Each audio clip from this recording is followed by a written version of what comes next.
Alhamdulillahirabbil alamin wassalatu wassalamu ala israfil anbiya'i wal mursalin wa ala alihi washabihi ajmain amma ba'du.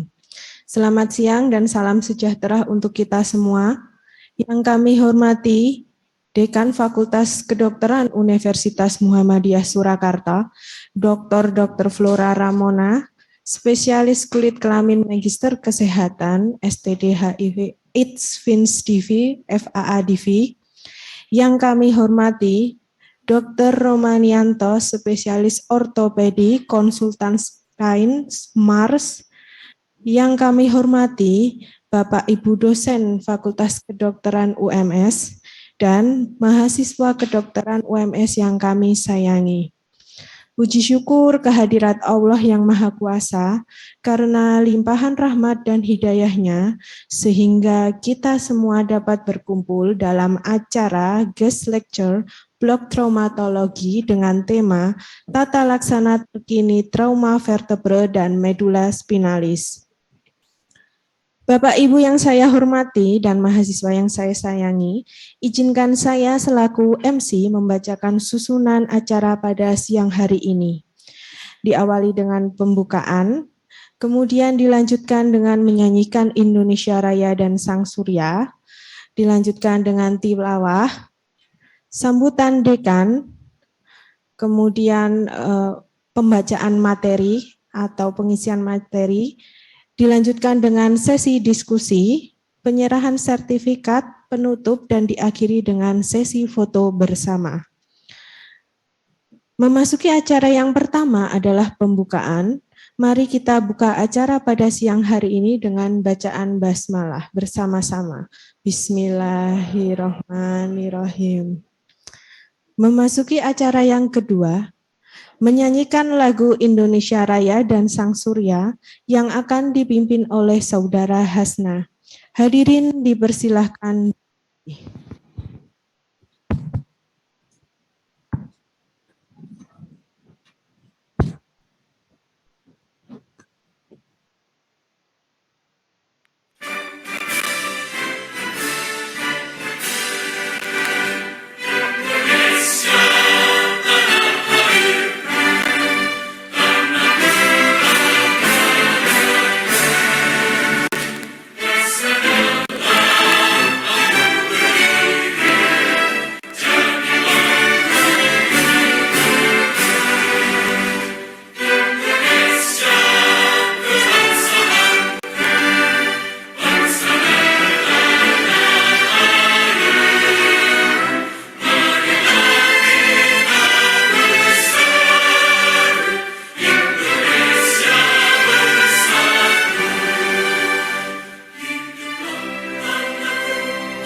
Hadirin dipersilakan duduk kembali.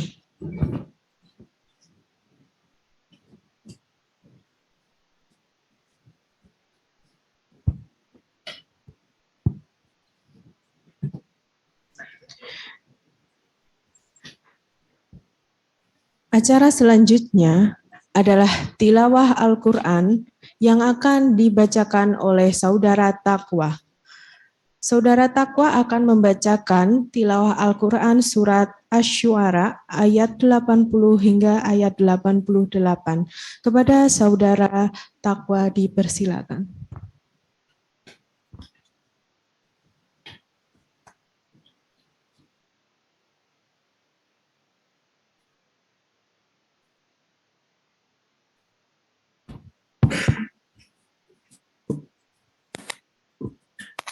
Assalamualaikum warahmatullahi wabarakatuh.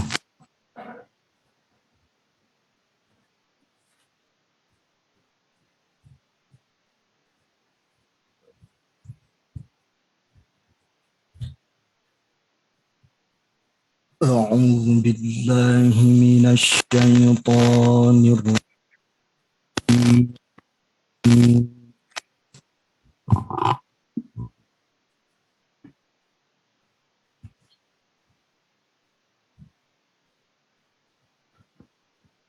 Bismillahirrahmanirrahim.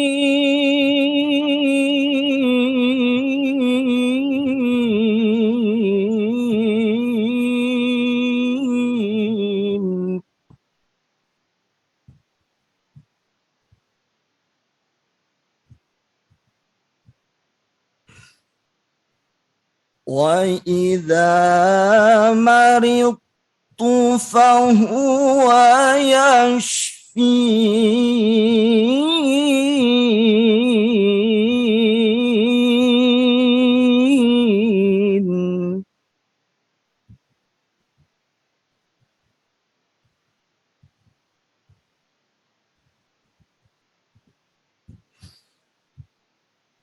وَالَّذِي يُمِيتُنِي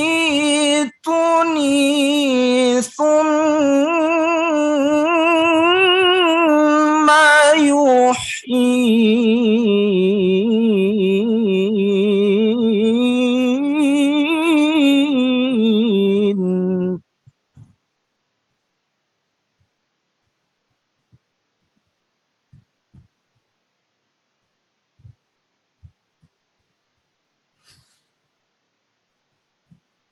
وَالَّذِي أَطْمَعُ أَن يَغْفِرَ لِي خَطِيئَتِي يَوْمَ الدِّينِ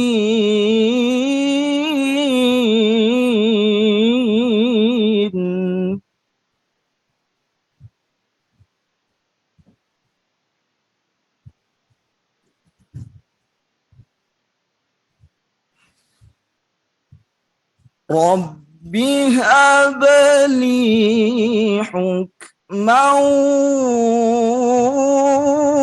وَأَلْحِقْنِي بِالصَّالِحِينَ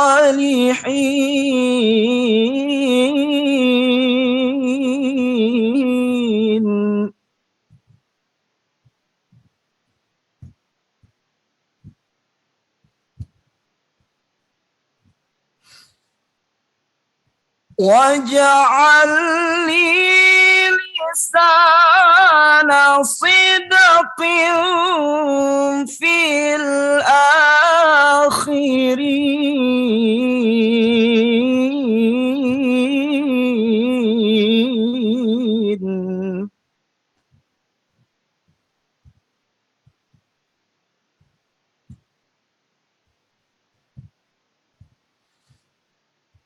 وَاجْعَلْنِي مِنْ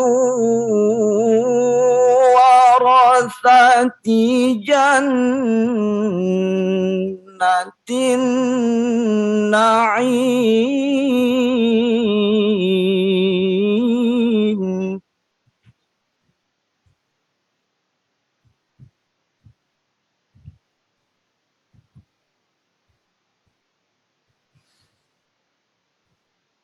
واغفر لأبي إنه كان من الضالين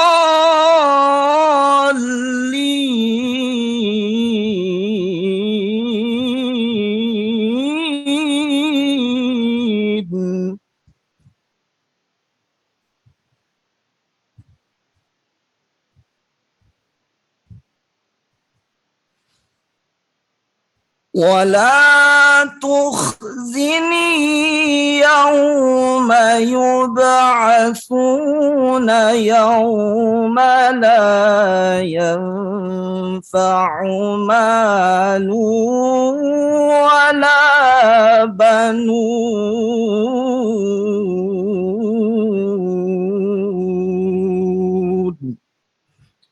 صدق الله العظيم.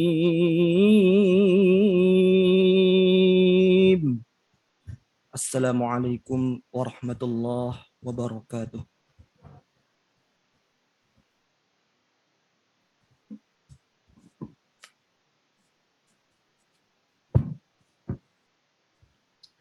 Memasuki acara selanjutnya adalah sambutan Dekan Fakultas Kedokteran Universitas Muhammadiyah Surakarta kepada Dr. Flora Ramona, Sigit Prakoso, spesialis kulit kelamin, Magister Kesehatan, Fins Divi, FAA Divi, dipersilahkan.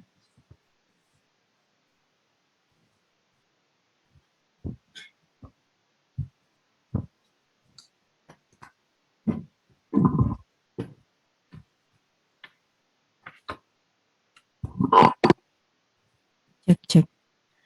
Terima kasih kepada pembawa acara, Dr. Nida. Bismillahirrahmanirrahim. Assalamualaikum warahmatullahi wabarakatuh.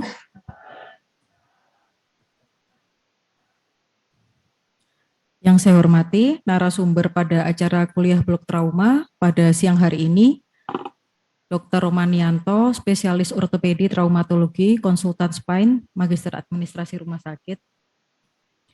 Yang saya hormati juga moderator pada acara hari ini, Dr. Dodik Nursanto, Magister Biomed, yang juga merupakan unit penjaminan mutu dari Fakultas Kedokteran Universitas Muhammadiyah Surakarta. Koordinator blok trauma, senior saya, Dr. Yuni Prastyo Yusuf Alam Ramadan, spesialis patologi anatomi. Kemudian juga teman-teman yang lain, para dosen yang sudah hadir, senior saya, Dr. Sri Wahyu Basuki, Magister Kesehatan, dan juga Dr. Nur Hayani, Magister of Science, hadir juga.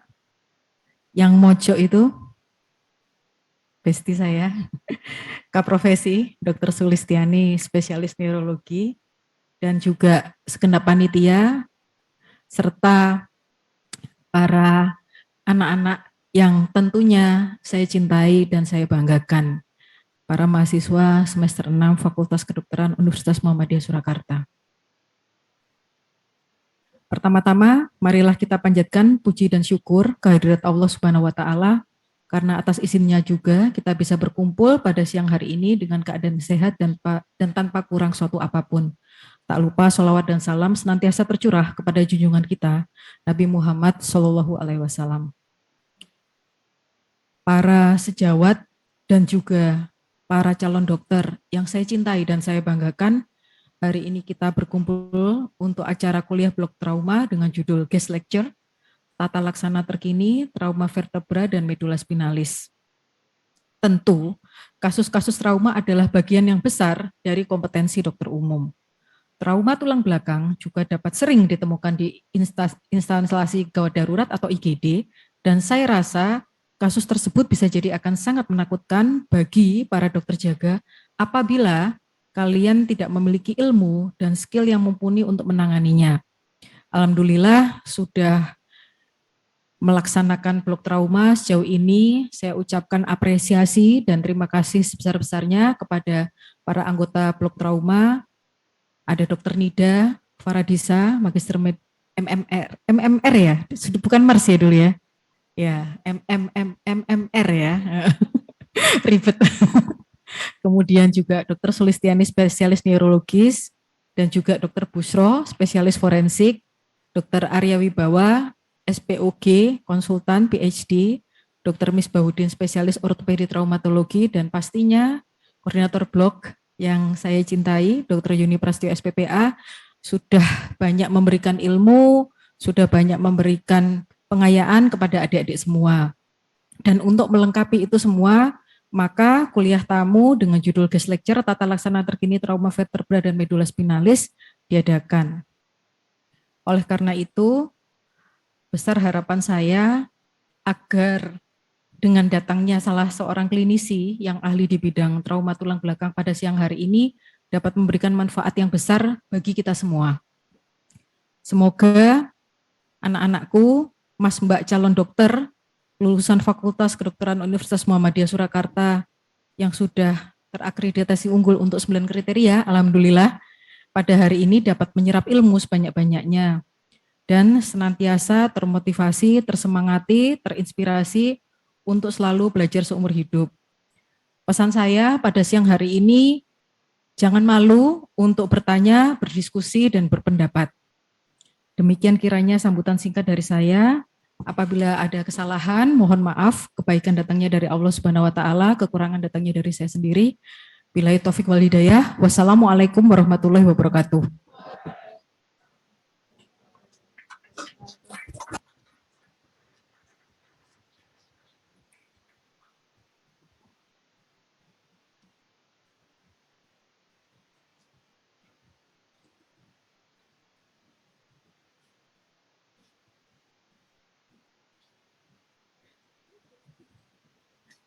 Acara berikutnya adalah pemaparan materi guest lecture blok traumatologi oleh Dr. Romanianto, spesialis ortopedi konsultan spine, Mars, dengan tema Tata Laksana Terkini Trauma Vertebra dan Medula Spinalis.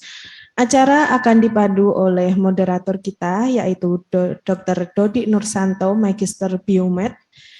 Sebelumnya, izinkan saya untuk membacakan sekilas kurikulum vitae dari moderator, yaitu Dr. Dodi Nursanto, Magister Biomed. Dr. Dodi Nursanto lahir di Wonogiri. Beliau adalah alumni S1 dari Fakultas Kedokteran Universitas Muhammadiyah Surakarta. Beliau merupakan alumni pertama atau angkatan pertama dari FKUMS ini. Kemudian beliau melanjutkan studi ke UI, Fakultas Kedokteran UI, mengambil S2 Magister Biomed. Keahlian beliau adalah di bidang anatomi. Kemudian beliau juga sudah melakukan beberapa riset, penelitian, dan publikasi, serta pengabdian masyarakat dalam bidang kedokteran. Kepada Dr. Dodi Nursanto, Magister Biomed, kami persilahkan. Ya, terima kasih Dr. Nida. Izin out of topic sedikit.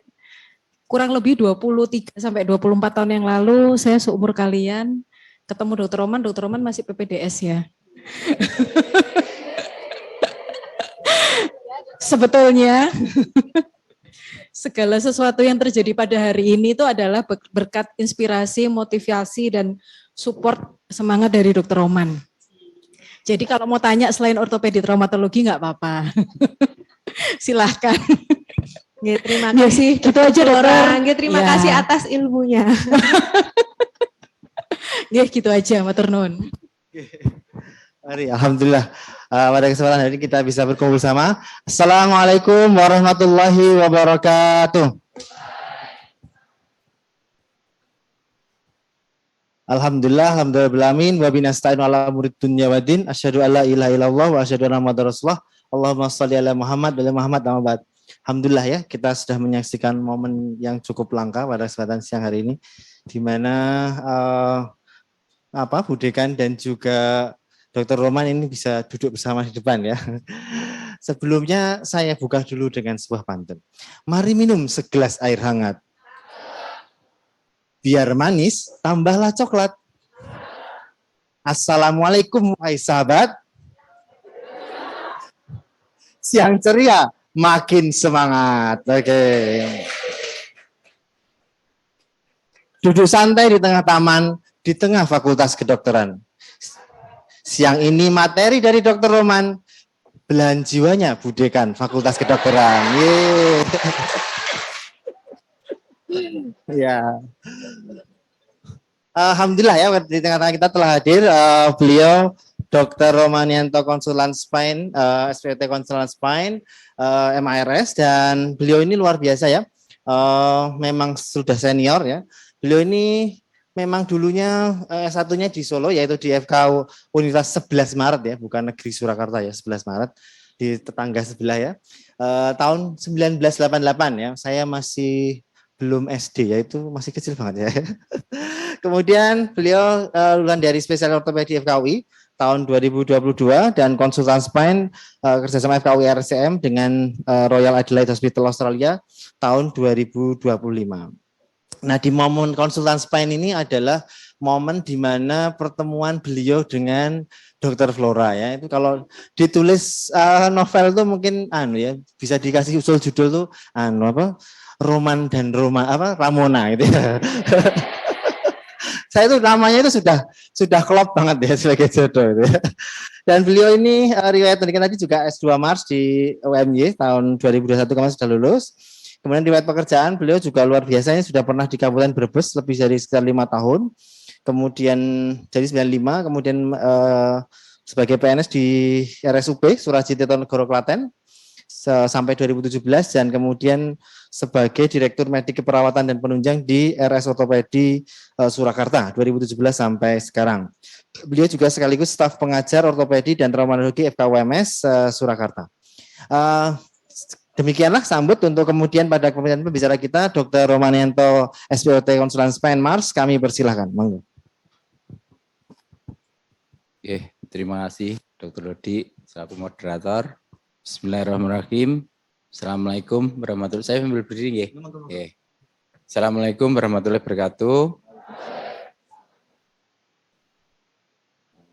Alhamdulillah kita bisa bertemu di siang hari ini dalam acara kuliah tamu ya, yang suatu kehormatan buat saya ya.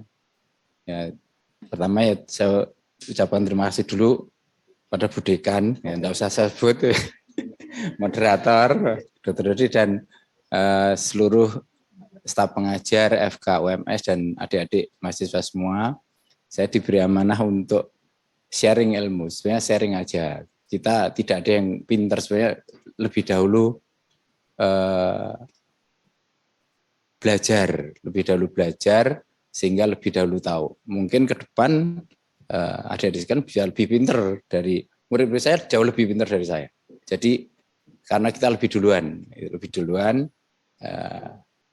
untuk belajar, dan kita harus tetap belajar terus karena memang di kedokteran tidak ada yang berhenti belajar. Ya, dulu saya nggak membayangkan juga suruh sekolah ortopedi, dipaksa juga suruh sekolah tulang belakang. Saya nggak pengen sekolah tulang belakang, dipaksa juga sama guru saya suruh tulang belakang. Ya, juga jadi alumni Muhammadiyah Dr. Dodi karena memang dipaksa juga sekolah manajemen karena kejeblos di manajemen ya. Jadi ya, liku-liku hidup gitu, liku-liku hidup. Nah, ini siang hari ini saya akan sharing untuk tentang ortopedi terutama tulang belakang, karena di ortopedi itu ilmunya luas sekali. Dulu saya nggak membayangkan bahwa ortopedi itu pengen sekolah itu gampang, pikir saya gampang. Oh ya, kerjanya seperti tukang, kalau bayangannya kan seperti tukang, gampang, dan tidak perlu banyak menghafal. Ternyata beda. Ternyata di situ tuh banyak hafalan, menghafal tidak aja fisiologi, patofisiologi, tapi juga implan, wah macam-macam. Klasifikasi, aduh, minta ampun. Nah, kemudian juga teknik operasi. Ternyata salah lagi masuk, tapi udah terlanjur masuk apa boleh buat? Ya, kita harus masuk. Dan ortopedi ada secara garis besar memang ada beberapa subdivisi, ya, divisi trauma, kemudian divisi ada recon, kemudian divisi hand and microsurgery, divisi juga untuk spine, pediatrik ortopedik, onkologi ortopedik, sekarang ada sport, ada shoulder, ada foot ankle. Jadi masih banyak sekali yang harus dipelajari. Dan di tiap-tiap bagian, di tiap subdivisi ada bagiannya lagi.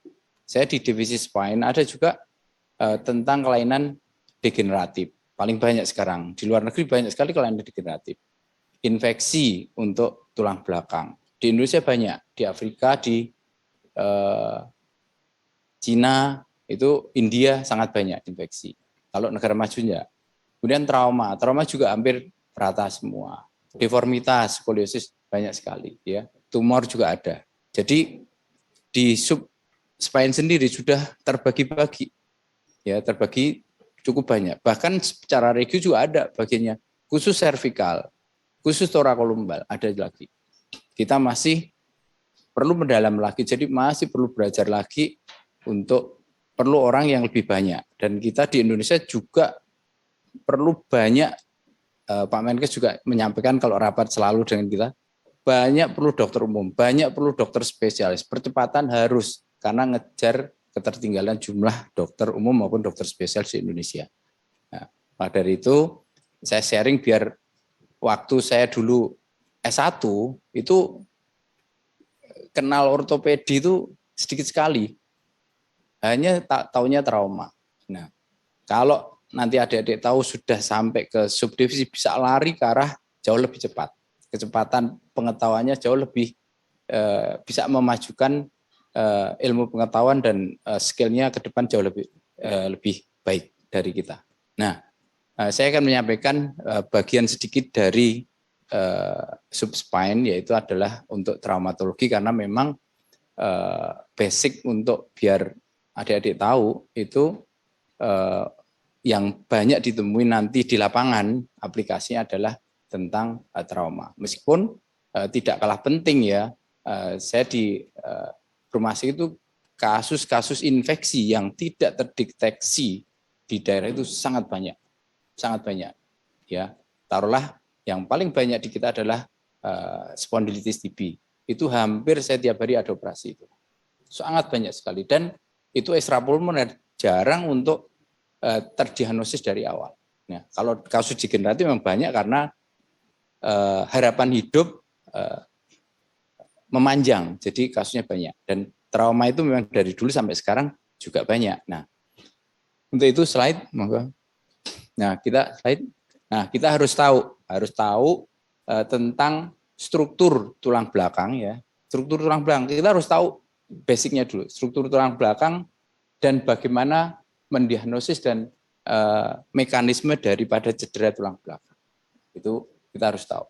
Jadi nanti kalau kita kerja di emergensi, kita di praktek itu di anamnesa harus tahu dulu. Kan urutannya kita diajari ya, anamnesa, pemeriksaan fisik, baru diagnostik basic, kemudian diagnostik yang tambahan. Nah, anamnesis dan pemeriksaan fisik itu sudah hampir 80-90% kita sudah tahu kalau kita sudah terlatih dalam anamnesis maupun pemeriksaan fisik.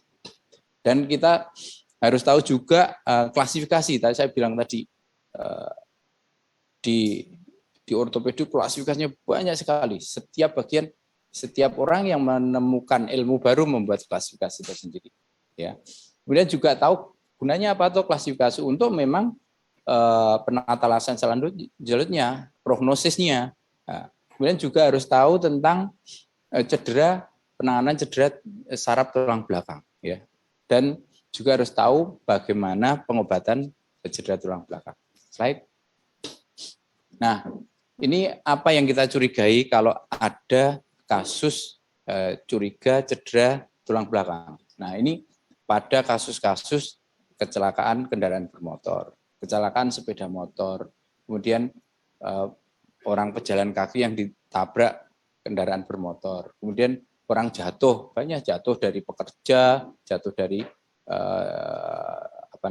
terjun, bisa juga saat terjun payung, diving pun juga bisa terjadi kecelakaan itu. Orang bunuh diri, hanging, kemudian juga cedera yang tusuk, bulan trauma, kemudian juga itu kasus-kasus pada perkelahian kita sering dapat ya, itu juga luka tusuk pada tulang belakang. Kemudian juga ada luka tembak, kita juga sering dapat ada luka tembak di tulang belakang.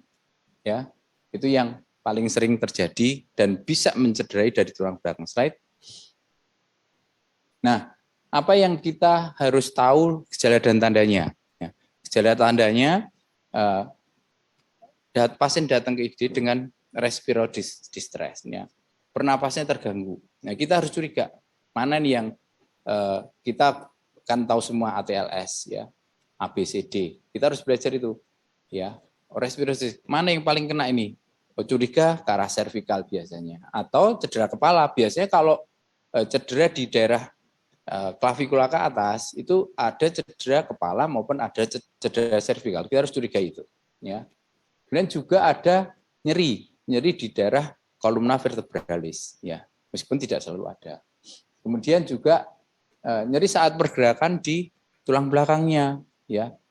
Deformitas itu kadang-kadang ada tapi jarang. Itu kalau yang severe, yang berat, ada deformitas di tulang belakang karena ada dislokasi di servikal atau thoracolumbar, ada, atau deformitas karena hal yang lain. Kemudian ada kelemahan, kesemutan di ekstremitas, bisa upper extremity maupun lower extremity. Ya, kalau upper extremity kita curiga daerah servikal. Kalau lower extremity daerah thoracolumbar. Nah, itu bisa dilihat spastik atau flaccid. Spastik upper motor neuron, flaccid lower motor neuron, ya. Nah, kita kembali ke anatomi. Ada gangguan buang air besar maupun buang air kecilnya. Ya, karena memang kalau kita lihat anatomi kembali, Dokter Dudi kan ahlinya anatomi. Saya dulu malah bukan ahli anatomi, ya, tapi terpaksa belajar anatomi. Nah, itu juga tentunya kan dari daerah thoracolumbar atau cervical bisa sampai mengganggu bowel on bladder-nya. Kemudian kadang ada yang priapismus, ya, gejalanya seperti itu. Slide.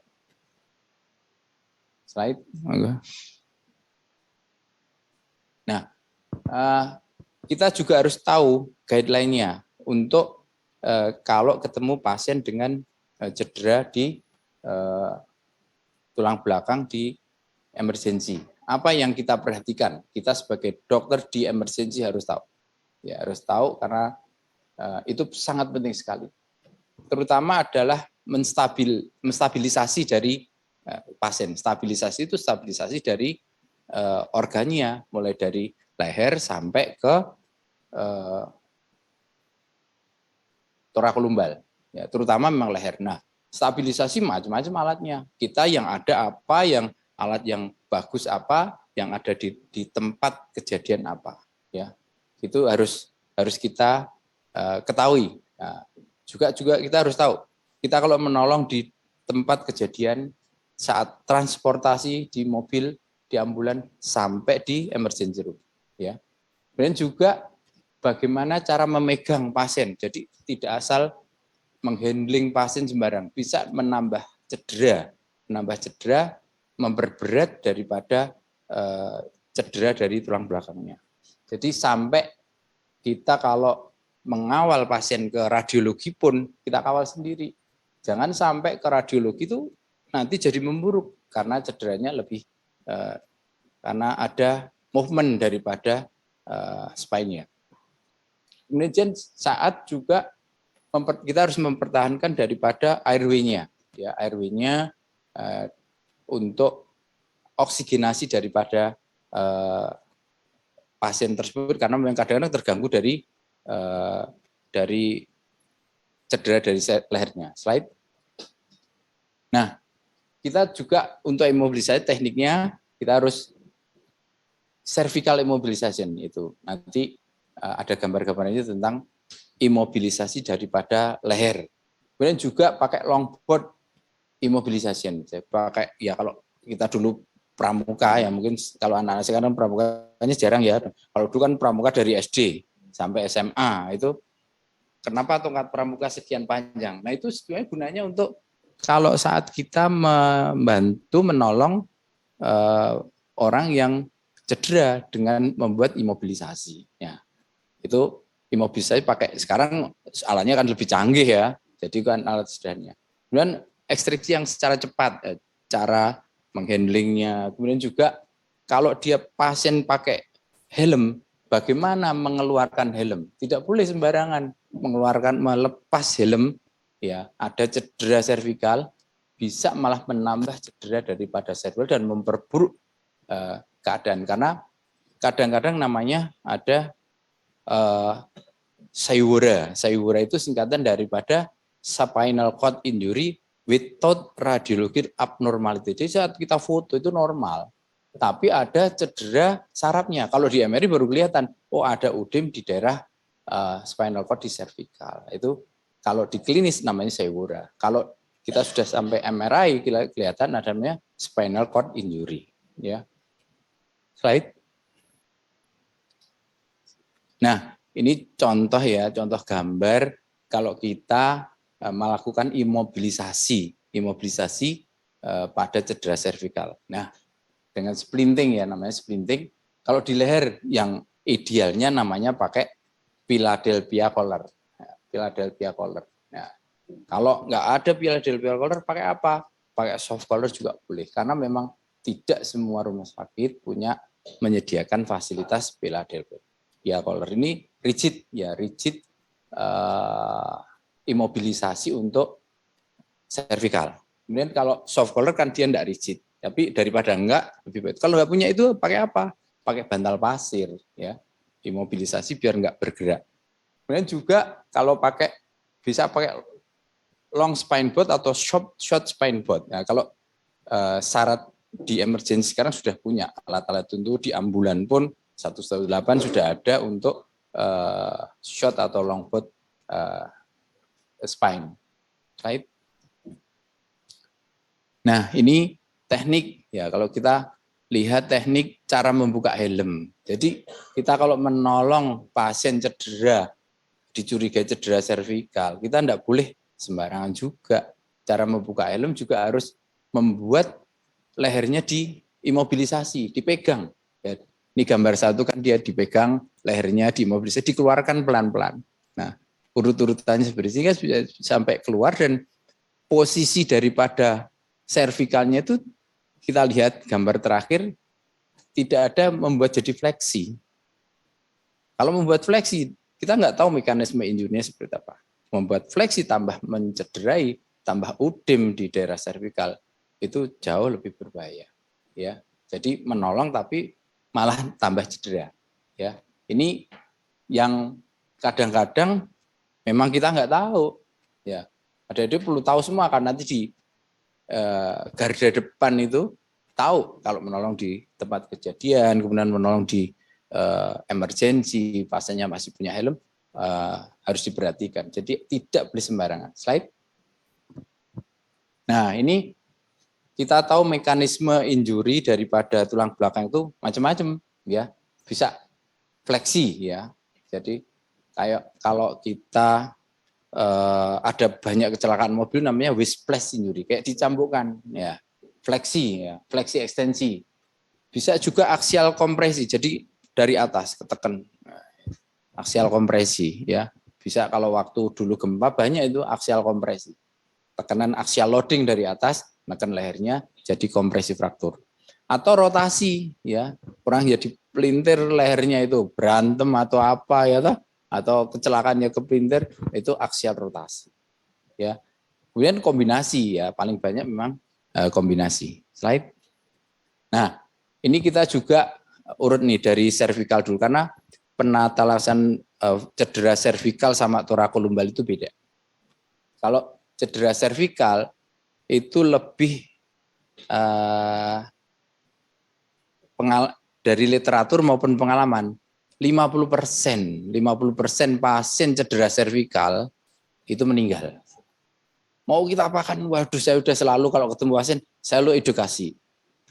Ya kita berdoa, berusaha, mudah-mudahan ketolong dulu. Jadi istilahnya stabil dulu hemodinamiknya. Ya, ada rumusnya bahkan. Kalau cederanya C1 itu masa kritisnya hari pertama. C2 hari kedua, C3 sampai C7. Kalau saya lihat C5. Aduh, saya lihat dulu sampai hari kelima. Kalau hari kelima itu aman, insya Allah hidup. Tapi kalau hari kelima itu langsung turun kondisinya, suhunya naik pesat. Jadi naiknya suhu itu karena memang ada udem di dalamnya. Kemudian udem itu menekan di medula oblongata sehingga termostatnya terganggu. Sehingga panasnya tinggi sekali tidak akan turun. Nah, itu sudah gitu tanda-tanda. Kemudian juga heart rate-nya naik terus turun. Nah, itu sudah tanda-tanda biasanya langsung shock, langsung apnu. Nah, itu yang kita ada rumusnya seperti itu. Kita hati-hati kalau cedera servikal ya. Jadi penatasannya harus beda dengan torakolumbal ya. Jadi ada beberapa macam cedera di cervical, di upper cervical injury sama lower cervical injury atau subaxial cervical injury. Jadi di upper itu bisa di C1 ya, di atlanto-occipital injury, kemudian fraktur di atlasnya, kemudian atlanto-axial subluxation atau dislocation, atau di fraktur di odontoidnya atau spondylosis di aksisnya. Kemudian kalau slide, nah kalau di atlanto-occipital itu kejadiannya 5-8% dari cedera cervical jadi tulang belakang, dan mortalitasnya 19-32% ya dari cedera cervical, cukup tinggi. Dan ini biasanya pasien juga nggak lama, ketemu kita nggak lama kalau udemnya hebat ya. Tipe-tipenya banyak, tadi saya sampaikan klasifikasi banyak sekali, karena kalau Pak Dodik menemukan klasifikasi namanya klasifikasi Dodik classification. Nah, itu jadi tiap-tiap orang yang menemukan klasifikasi ini membuat nama, cukup banyak yang dihafal lah itu. Jadi kalau sekolah ortopedis dulu, aduh terlalu banyak hafalan untuk klasifikasi, padahal ujian harus keluar, harus menghafal semua itu. Jadi cukup pusing waktu sekolah. Ya, jadi ada tipe 1 adalah di anterior dislokasi, itu paling sering. Kemudian longitudinal dislokasi. Yang ketiga adalah posterior dislokasi. Yang keempat adalah lateral dislokasi. Mungkin tidak usah dihafal, saya juga nggak gitu hafal. Kalau udah mau ujian dulu hafal, tapi kalau udah lama juga nggak hafal. Ya, slide. Nah, ini gambar dari atlanto-occipital injury. Ini cedera di atlanto-occipital. Nah, ini gambar. Jadi mepet di atas ini ya. Slide. Nah, ini kemudian fraktur di atlasnya, ya, di tulang atlas C1 itu ada 2-13% daripada fraktur di cervical. Kemudian biasanya kausanya adalah axial loading, tekanan dari atas, ya, axial loading, ya. Karena nahan beban yang di cervical. Nah, tipe-tipenya itu menurut Gehweller ya dan teman-teman itu ada 5 tipe ya. Hanya isolated hanya di anterior ring, kemudian posterior arch, kemudian dia anterior dan posterior arch, kemudian juga kalau yang tipe 3 itu yang paling banyak ya disebut Jefferson fracture ya. Kemudian ada hanya lateral mesh dan ada transverse process ya. Slide. Nah, ini gambarnya. Ini klasifikasi ya. Ini lateral proses. Ini proses transversus di lateral ya. Slide. Nah, ini kemudian juga yang atlanto-occipital, atlanto-axial subluxation atau dislocation itu hanya 2,5% ya, 2,5% dari cedera cervical. Tipenya juga macam-macam ya. Ada tipe A itu anterior atlanto-axial instabilitas ya, atau flexion injury. Ini dari gerakan progresi ada cedera di sini. Nah, tipe A, slide. Nah, ini kemudian yang tipe B. Tipe B itu posterior atlanto-axial instability, mekanisme hiperekstensi. Jadi gerakan yang hiperekstensi juga bisa membuat cedera nih. Dari sini. Yang tipe B ya. Ini dari belakang. Slide lagi. Nah, kemudian tipe C yang rotatore atlanto-axial instability. Jadi yang gerakan rotasi jadi ada instabilitas di sini. Ada C1, C2, C3, ya dibagi-bagi lagi. Slide. Nah, kemudian juga fraktur di odontoid, ya. Fraktur di odontoid ada mekanisme bisa flexion extension atau yang hyperflexion itu dari anterior displacement, ya. Kalau hyperextension dari posterior displacement, ya. Klasifikasinya menurut Anderson dan De Alonso. Ada 3, ya. 3, tipe 1, tipe 2, tipe 3. Ini tipe 1, tipe 2, tipe 3. Yang ini tipe 1 di dens-nya, tipe 2 di odontoidnya, tipe 3 di vertebral body daripada C2. Slide. Nah, ini kalau traumatic spondylolisthesis dari aksis atau hangman fracture biasanya terjadi pada orang yang bunuh diri. Ya, orang bunuh diri itu mekanismenya adalah ekstensi, fleksi atau distraksi. Hanya 7% dari ini klasifikasinya menurut Effendi ada 1, 2, 3, ya. Ini slide lagi, mungkin saya percepat, ya. Ya. Kemudian juga yang subaksial cervical injury, ya. Subaksial itu ada Allen Ferguson klasifikasi. Ya, ini ada compression flexion. Jadi ini compression flexion. Jadi ada tekanan dari axial loading, terus fleksi ke depan. Ada stage 1, 2, 3, 4, 5, ya. Mekanismenya di gambar ini, flexion, compression, flexion. Nah, ada stage 1 yang ini, stage 2, stage 3, stage 4. Nah, ini stage 5. Slide. Nah, ini vertical compression yang tipe B, vertical compression. Ya, ini hanya murni dari vertical compression. Ya, compression dari ini. Jadi ada kayak burst fracture di daerah cervicalnya. Ada stage 1 kompresinya lebih dari 50%, ini sekitar 5%, ini lebih dari 5%, ini kurang dari 5%, sekitar 50%. Ini vertical compression. Slide. Nah, ini juga yang tipe C adalah distractive flexion injury. Jadi ada tarikan ke atas nih. Tarikan ini, ya, distraksi. Nah, mekanisme dari cederanya seperti ini. Ada stage 1, 2, 3 maupun 4. Slide. Nah, ini kalau yang tipe 4 adalah mekanisme compressive extension injury. Ya. Sudah kompresi tapi extension. Ya.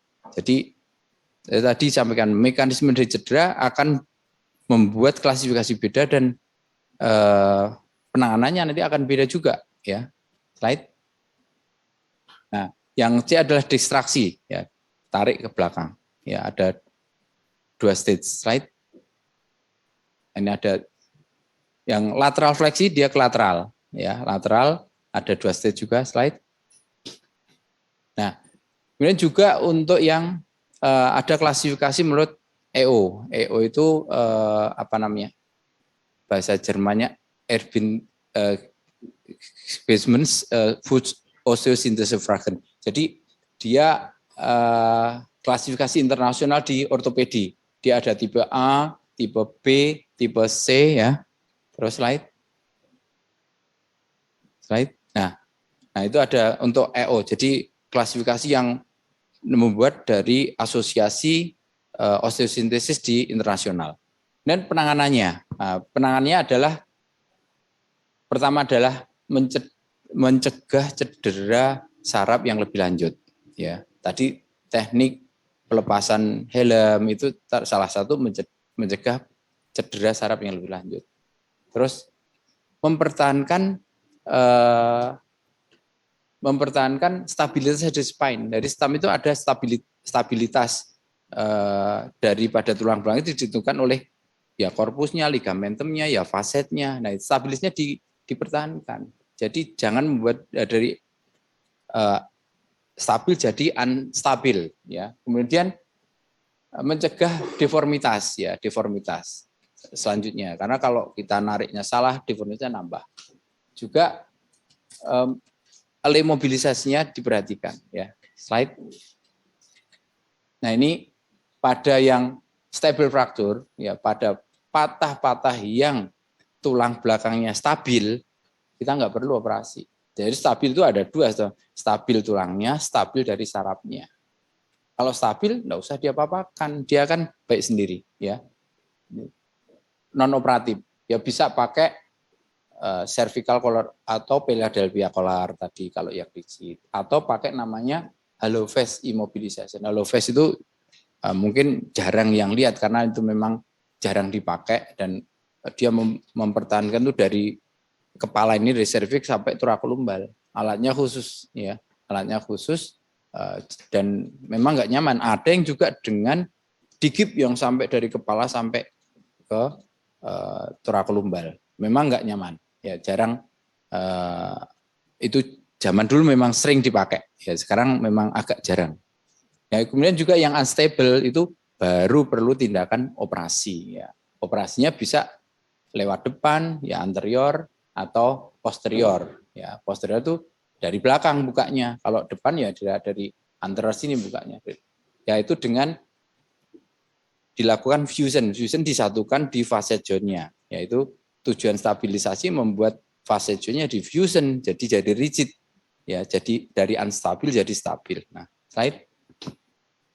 Nah ini contoh gambar ya X-ray awal ya, X-ray awal pada pasien dengan dislokasi C56. Ya ini tentunya dengan tetraparesis ya, pasien dengan tetraparesis. Nah kalau tadi saya lihat 5 itu biasanya kritisnya hari kelima. Kita lihat pertama saat datang kita tentunya kita tidak meninggalkan protokol yang ATLS, ABCD-nya waktu di IGD, terus kemudian imobilisasi. Waktu di kalau ketemu ini ya dirawatnya mestinya di ICU karena harus pengawasan ketat. Suatu saat dia langsung bisa shock ya karena udemnya itu ke atas, terus menekan medula oblongata langsung jadi apnu. Nah, idealnya memang kalau kita ketemu seperti ini, pertama kita kalau di kejadian pakai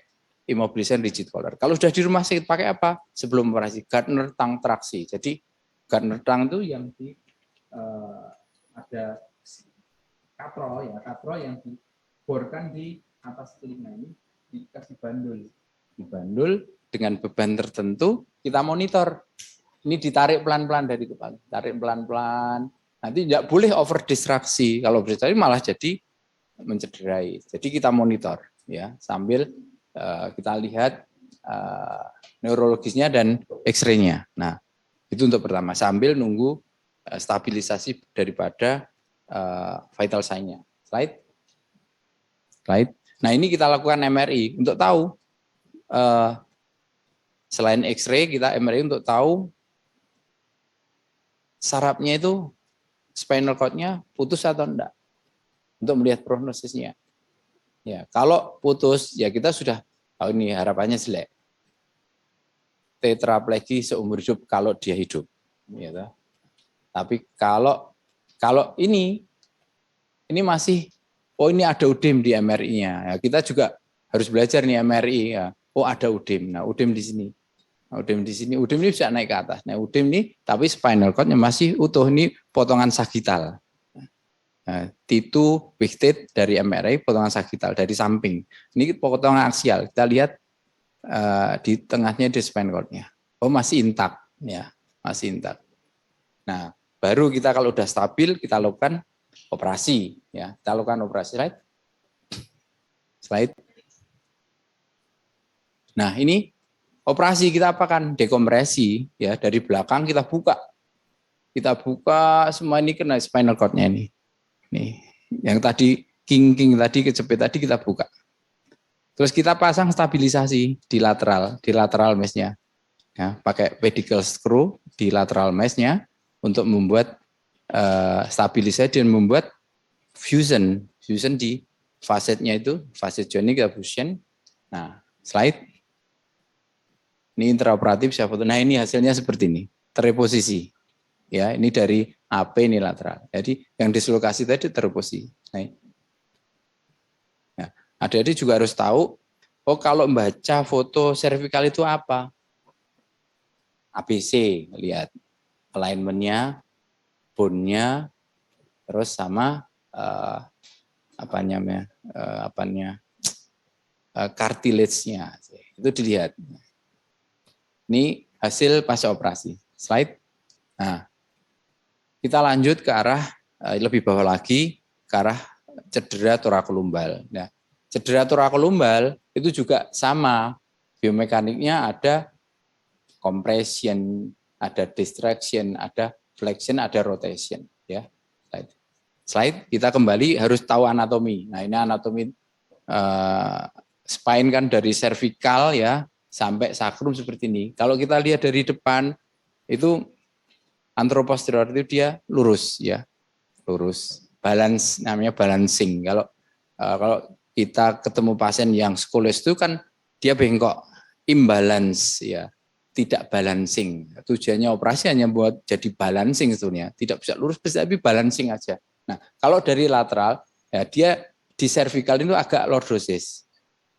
Di torakal agak kiposis, di lumbal agak lordosis juga. Nah, kalau anatominya normal seperti ini. Kalau ada, oh ini strike, tidak lordosisnya menghilang. Lah itu ada sesuatu, ada spasma atau ada cedera. Atau kiposisnya hipokiposis atau hiper.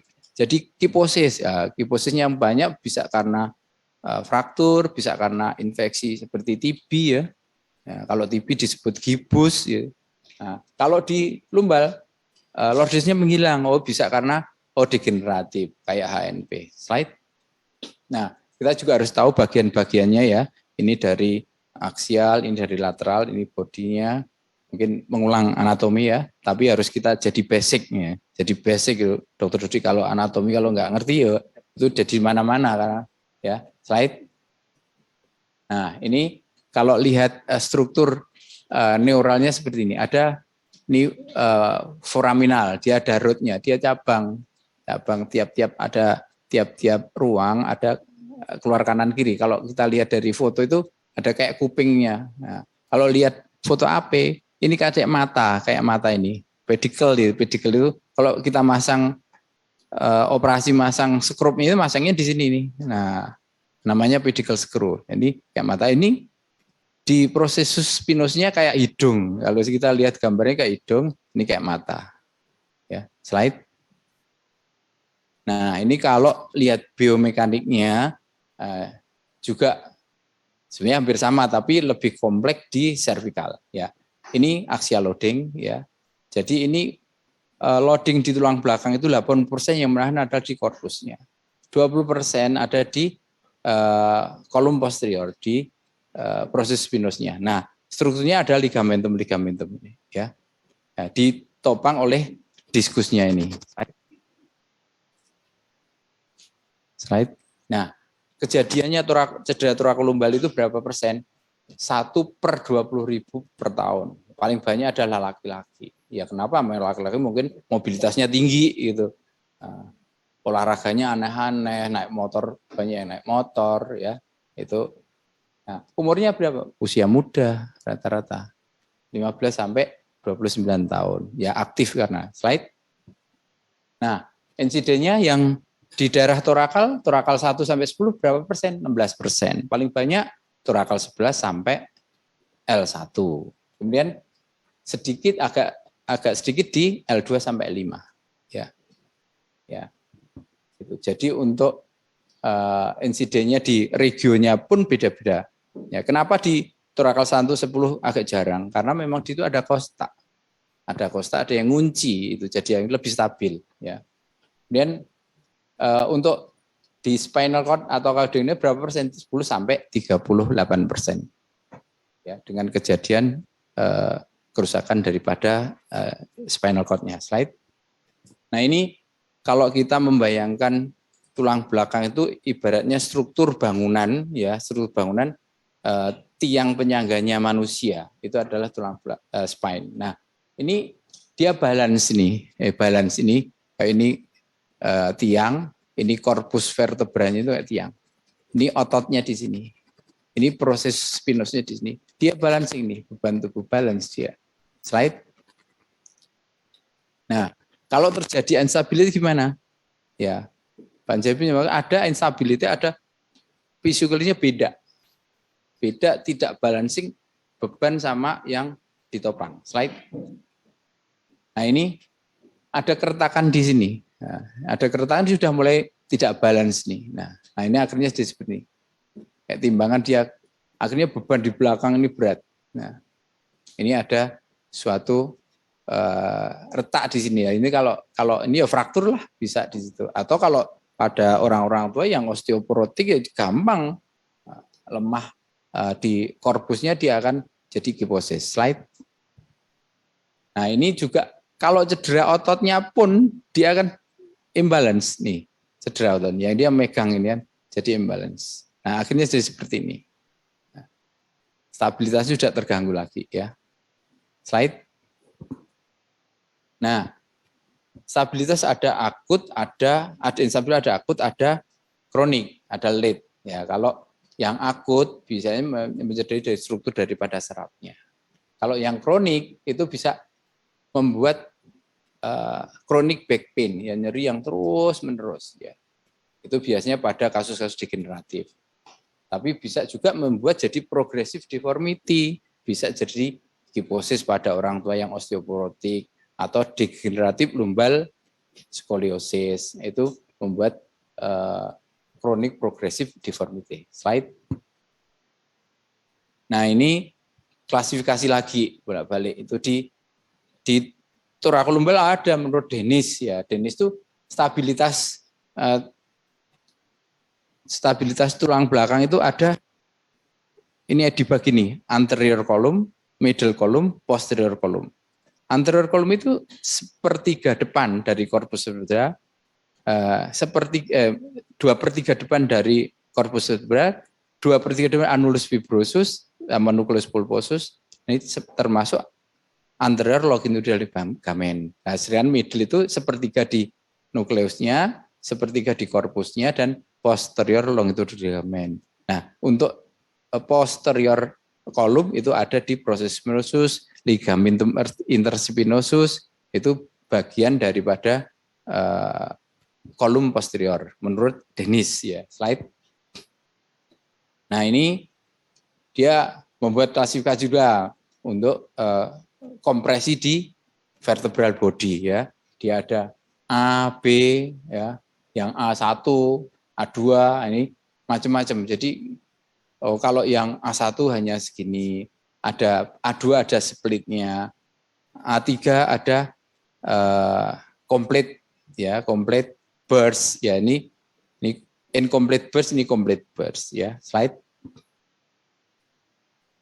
Nah, ini tipe B ya, menurut ini dari mekanisme dari anterior posterior injury atau distraksi. Nah, ini jadi dari distraksi fleksi, ini distraksi fleksi maupun distraksi ekstensi. Jadi kalau melihat foto atau CT scan, kalau CT scan kan fokusnya pada bone-nya, kalau MRI melihat pada soft tissue-nya. Ya, sehingga kalau pada fraktur sebenarnya butuh juga CT scan untuk melihat bone-nya bagaimana. Ya, slide. Nah, ini tipe C ya, tipe C itu torsi kompresi, jadi dia dari biomekanis dari torsi kompresi. Slide. Nah, ini algoritmenya ada menurut AO ya. Kalau kita ada cedera dari vertebral body, apa ini? Oh, ada posterior injury enggak? Kalau ada itu dia ada rotasi atau enggak? Kalau ada, dia tipe C. Kalau tidak ada, tipe B. Kalau tidak ada posterior injury, tipe A dia. Kalau kemudian kalau yang kompresi injury di vertebra ada enggak? Tidak ada. Ini posterior injury ada enggak? Kalau tidak ada, dia termasuk anterior disrupsi. Ya. Kemudian kalau ada, combine with rotation. Slide. Nah, ini juga algoritma untuk injury pada dengan istri. Ini lanjutannya ya. Jadi untuk tipe A, tipe B, tipe C. Ya, slide.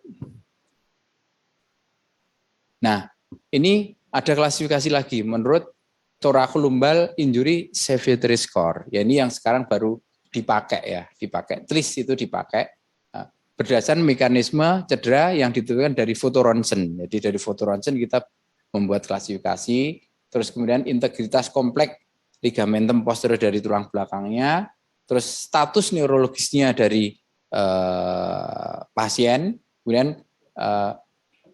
kemudian dari Vaccaro membuat klasifikasi lagi waktu di AOS ya. Mekanisme cederanya tentunya dia diklasifikasi compression, translation, distraction, dia ada poin-poinnya ya. Poin-poinnya dihitung lagi angulasinya berapa persen ya. Burst-nya berapa ya. Slide. Nah, ini kalau lihat neurologi statusnya, dia lihat ada intak atau enggak ya untuk neurologisnya. Kalau tidak ada kena rootnya, poinnya 1. Kena konus medulnya, kena 3. Atau caudaiconea, kena ini nilainya 3. Slide. Nah, itu dari list dia membuat hitungan ya, membuat hitungan untuk PCL-nya, PLC-nya juga, posterolateral kompleksnya ya. Untuk ininya intak, LC-nya intak, kosong, kalau ada injury 3. Slide. Nah, ini gambar-gambar daripada klasifikasi list. Kalau skornya kurang dari 3, kita tidak melakukan operasi. Kalau skornya 4, bisa operasi, bisa tidak operasi. Kalau skornya 5, wajib operasi. Ya, slide. Nah, ini juga untuk penanganan operasinya, surgical approach-nya kalau dari TLIS. Mungkin kita loncat aja slide. Nah, ini perlu tahu juga yang kita di IGD kan sering ketemu kalau ketemu cedera tulang belakang, kita membuat klasifikasi ASIA impairment scale. Ada A, B, C, D, E. Oh, A itu kita lihat dermatom myotomia. Oh, level mana nih? Kalau kita sebelum melakukan pemeriksaan X-ray, kita tidak ngacak nanti. Kalau yang saya foto di mana? Sentrasinya di mana? Oh, nanti kalau semua difoto pasti kena, tapi boros. Tapi kalau kita tahu dermatomyotomnya di mana? Oh, selevel misalnya torakal 10, oh daerah sini. Kita foto sini, oh dermatomyotomnya di mana? Ya. Kita nilai juga, oh ini ASIA skornya. Frankel A, B, C, D, E. E itu normal. Kalau A itu 0 semua, ya, 0 semua. Slide. Nah, ini manajemennya. Manajemennya tentunya semua sama. Konservatif, operatif, ya. Konservatif dengan tadi kalau yang cervical dengan rigid collar atau Philadelphia atau hollow face, tapi kalau ini bisa dengan body jacket atau dengan rigid TLSO, ya.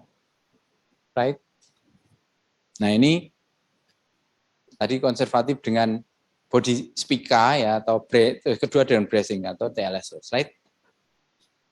Nah, ini kapan dilakukan operasi? Ya, tujuannya operasi untuk alignment-nya dipertahankan.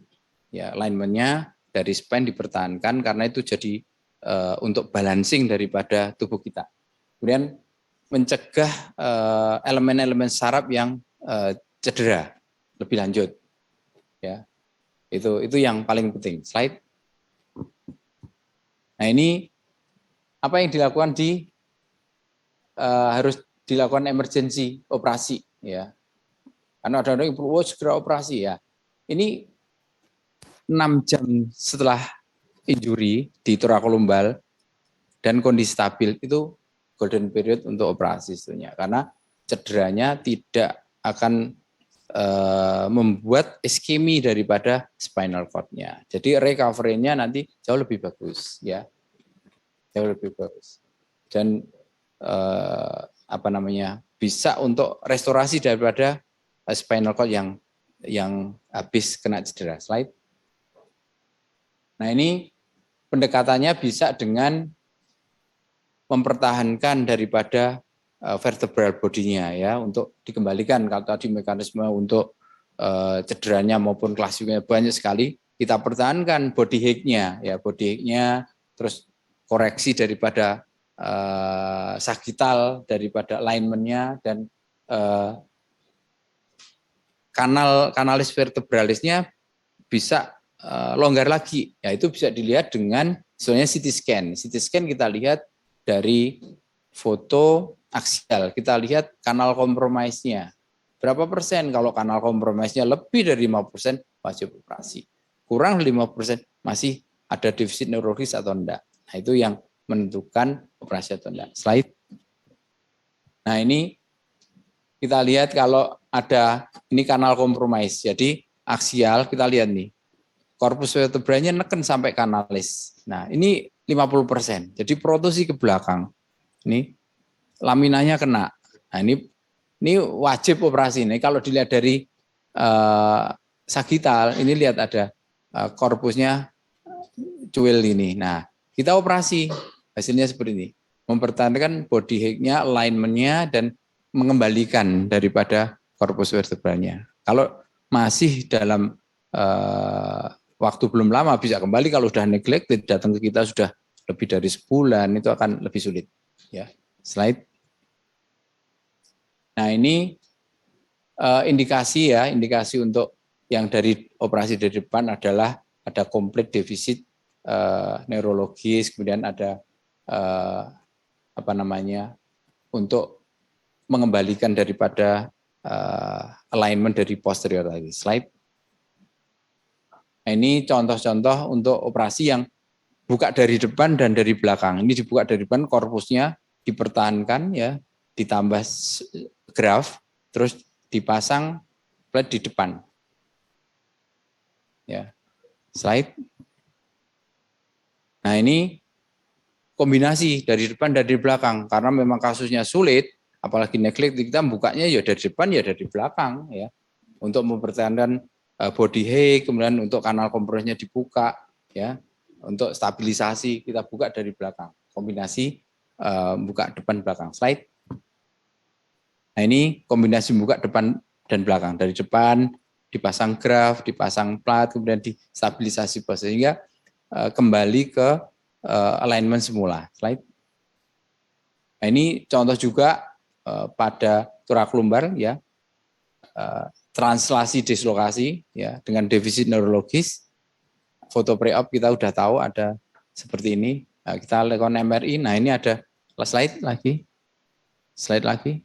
Ya, ini MRI-nya. Nah, ini intraoperatif. Kita restorasi daripada spinal cord-nya, kemudian kita stabilisasi.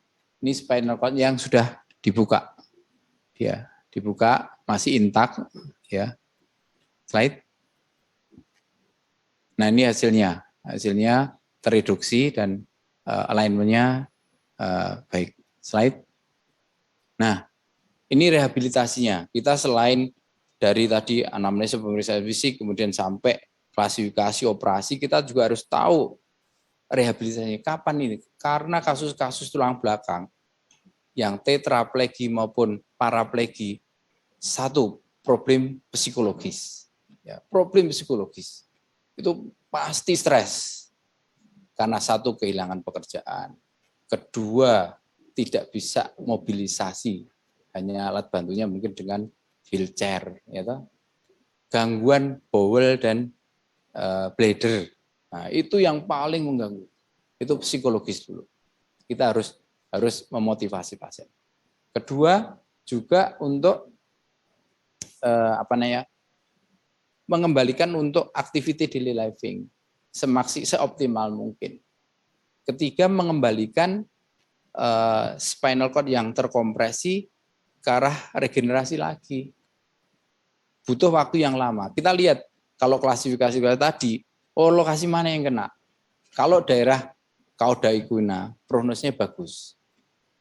Bagus ya. Tapi kalau daerah thoracolumbar agak lama.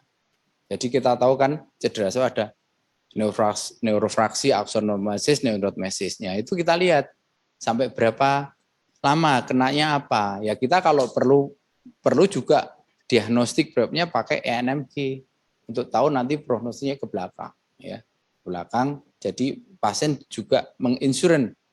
Tujuannya operasi adalah satu, untuk mendekompresi saraf yang terkena, merestorasi body height, kemudian membuat stabilisasi sehingga minimal satu untuk bisa wheelchair. Kedua, dikembalikan untuk bowel bladder training-nya.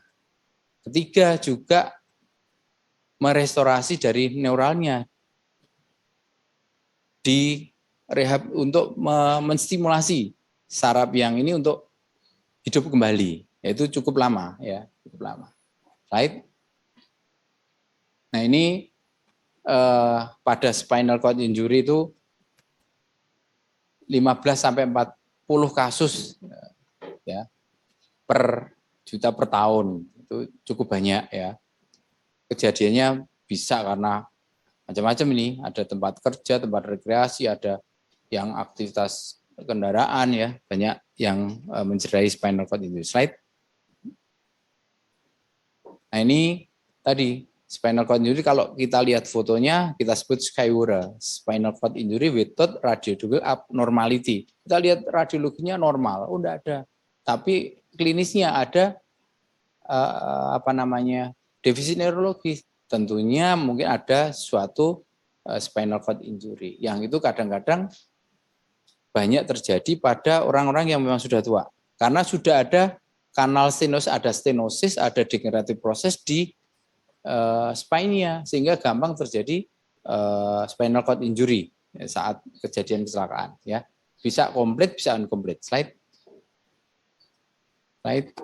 Nah, ini komplit juga kita tahu ada ventilator dependent, ada high cervical, ada low cervical. Tadi saya sebutkan di atas. Jadi ada yang memang karena ada paralisis otot pernafasan, dia ventilator dependent. Saya pernah punya pasien yang ventilator dependent sampai 1 tahun. Ya. Tapi ada yang sampai hanya 6 bulan, 4 bulan. Ada yang balik, ada yang enggak. Makanya 50% bisa tolong, 5% sulit untuk kembali. Dan 5% yang kembali adalah memperbaikan motorik maupun sensoriknya, yang 50% tetap. Ya, perbaikan pun tidak bisa kembali normal seperti semula. Slide. Nah, ini kalau spinal cord injury bisa tahu ada pembagiannya. Central cord syndrome, anterior cord syndrome, Brown cord syndrome maupun posterior cord syndrome. Nah, kita lihat slide. Nah, ini kalau anterior tuh kerusakannya yang di bagian anterior daripada cornuvertebralis ya. Nah, klinikal simptomnya ada paralisis, ada defisit sensorik, ada progresif maupun vibrasi sensasinya. Progresifnya jelek kalau anterior cord syndrome. Slide. Brown cord syndrome kenanya setengah ya, setengah daripada dari cornuvertebralis, dan dia biasanya ipsilateral ya, ipsilateral dan kontralateral. Slide. Nah, ini kalau dari Asia Score juga ada untuk preservasi dari sacral sensation daripada spinal cord injury. Slide. Nah, ini mekanisme ini biasanya hiperekstensi pada compression cord, dan ada posterior bulging di ligamentum flavum ya. Patologi anatominya tentunya ada udem di spinal cord-nya. Slide. Nah, ini kalau posterior cord dia hanya motor function yang hilang. Slide. Nah, ini gambar-gambar kalau spinal cord ini normal ya. Slide. Slide lagi. Slide. Nah, ini yang Brown cord dia separuh sama sebagian daripada ipsilateral. Dan kalau yang posterior, di bagian posteriornya ini yang kena, anterior di sebagian depan dari cornu anterior, nah, sentral di sentralnya aja. Slide. Nah, ini untuk penata laksananya itu dengan medikamentosa dulu. Nah, medikamentosa sebenarnya juga masih kontroversi ya. Pertama yang bisa diberikan adalah menurut NAS methylprednisolone. Nah, methylprednisolone berfungsi saat apa? Hanya dia dalam 3 jam pertama. Kalau kasus akut itu 3 jam pertama bagus diberi methylprednisolone, tapi kemudian masih kontroversi. Dosisnya berapa? Cukup tinggi. Ya, 25 mg per kilogram berat badan. Ya, cukup tinggi. Nah, ada efek sampingnya. Taruhlah hipertensi, ada perdarahan, Ya, itu juga harus hati-hati pada orang tua. Jadi diberikan 3 jam pertama saat kejadian. Untuk maintenance-nya berapa? Diberikan dalam waktu 48 jam berikutnya dengan dosis 5 mg per kilogram berat badan. Ya. Slide. Nah, ini komplikasinya apa? Wah, bisa orang cedera ini sepsis, bisa pneumonia, bisa dekubitus. Ya. Slide. Nah, ini obat-obat lainnya apa yang kurang populer sebenarnya. Kalau yang populer memang metilprednisol, yang kurang populer memang turunan steroid yang lain, tirilisat, mesilat maupun CM1. Ya, slide. Nah, ini untuk intervensinya adalah sama sebenarnya. Dekompresi, waktu operasinya kapan? Tadi disebutkan bahwa waktu operasinya time-nya menunggu keadaan stabil karena memang prognosnya unpredictable. Ya, unpredictable. Slide. Nah, ini kesimpulannya bahwa kita kalau ketemu pasien trauma, kita harus mengetahui dulu anatomi dari tulang belakang, biomekanik daripada tulang belakang, kemudian juga mekanisme cederanya, kemudian juga waktu kapan saat yang tepat untuk operasi. Kemudian kalau untuk dokter bedahnya, skill apa yang paling dikuasai? Tentunya dengan alat-alat yang ada, yang fasilitas yang ada di tempat kita bekerja. Dan tahu persis rehabilitasinya. Apa setelah ini? Setelah operasi apa selesai? Enggak. Rehabilitasi sampai kapan?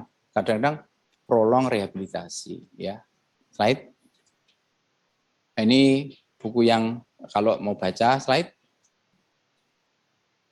Nah, ini contoh pasien saya 11 tahun yang lalu, 12 yang tahun di luar dugaan, dia itu tetraparesis, hampir meninggal. Nah, kemudian kita operasi 3 bulan spastik. Nah, sekarang dia bisa jalan, meskipun pakai walker, bisa pakai kursi roda. Dan sekarang sekolah S3 di Inggris. Itu yang bisa saya sampaikan. Terima kasih. Mudah-mudahan bermanfaat buat kita semua. Assalamualaikum warahmatullahi wabarakatuh. Alhamdulillah, luar biasa sekali insight dari Dr. Roman. Saya yang juga junior ini ada beberapa insight baru yang terkait dengan trauma spinal. Saya tadi juga perlu mengingatkan ini ada beberapa voucher ya untuk pertanyaan. Jadi silakan disiapkan pertanyaan terbaik. Tadi juga saya sedikit mengulas sedikit ya. Tadi trauma spinal ternyata sangat menarik ya. Saya dulu pertama kali jadi asisten di laminektomi itu rasanya sudah kayak kayak apa dok? Luamanya minta ampun ya. Walaupun cuma megang hak ya, kemana-mana megang hak gitu ya. Berapa jam itu ya? 8 jam lebih itu. Ya Allah, saya mikir ini yang operasi itu lebih prima lagi ya. Saya bayangkan kalau sehari ini berapa dok? Berapa jam? Itu patient 5 operasi berarti berapa jam setiap itu dok? Polisi rata-rata 8 jam. Nah, tuh kan. Tadi kita bisa 4 jam. 4 jam ya. Makanya saya pernah megangi hak itu 8 jam ya. 8 jam itu rasanya semelintir-melintir gitu. Gosok-gosok di dekat meja operasi itu ya Allah. Ya. Kadang-kadang operator tuh kadang malah disuapi sambil operasi gitu ya. Karena memang saking waktunya itu cukup panjang. Bahkan dulu kalau saya masih ingat gempa Jogja itu pas di Surabaya Tonegoro, Masya Allah itu perjuangan ortoped luar biasa saat itu ya. Nah ini juga menarik. Mungkin juga terkait insight-insight ilmu baru terkait di dalam spine ini ya. Mungkin aplikasi-aplikasi yang juga sekarang kan misalnya HNP cukup dengan endoskopi dan lain sebagainya. Bahkan sekarang ada yang sudah kalau dulu kita di RSM itu segera membantu Dr. Isabella Kurnialim di anatomi untuk untuk bantu Prof Ismail stem cell itu ya, nyaringi lemak itu untuk diambil stem cellnya itu ya, untuk diaplikasikan biasanya di artikulasio, lutut ya, di geno. Nah, ini juga menjadi satu hal-hal yang memang perkembangan itu akan selalu ada dan tentu saja keilmuan dengan update ini perlu sekali untuk ditingkatkan. Nah ini maka mari daripada itu silahkan nanti sebelum ada pertanyaan dari Dr. Roman juga untuk ini kan harus ada feedback bolak-balik ya. Nah sekarang kita diskusi terlebih dahulu terkait dengan paparan tadi. Mungkin ada pertanyaan dari sebentar 1, 2 Mas Farhan Diu, 1 lagi ada sampingnya langsung Mbak. Mbak Asna ya. Oh, asistenku HP.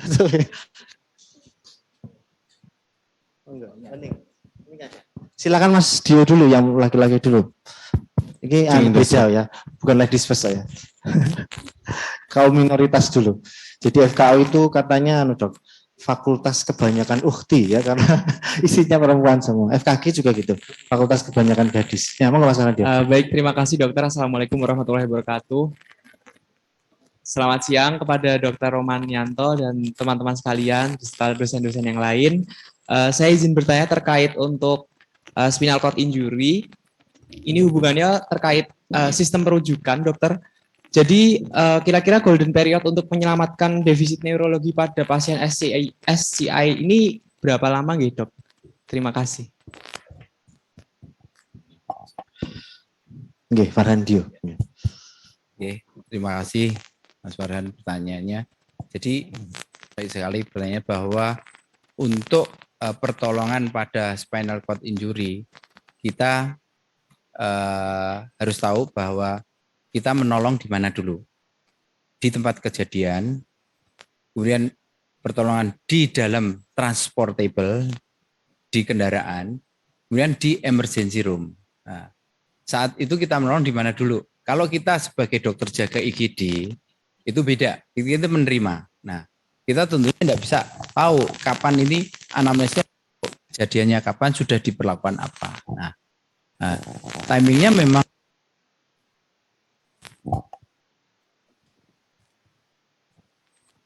paling bagus ya sesegera mungkin, as soon as possible. Jadi kan ada golden period untuk spinal cord injury 3 jam. Ya, 3 jam itu saat yang bagus kita memberikan obat untuk anti udemnya. Nah, kita memang masih ngacu dengan steroid. Meskipun steroid itu masih mekanismenya sampai sekarang belum jelas. Ya, kan kita menyebut obat dewa ya. Jadi tidak jelas, tapi ya masih dipakai.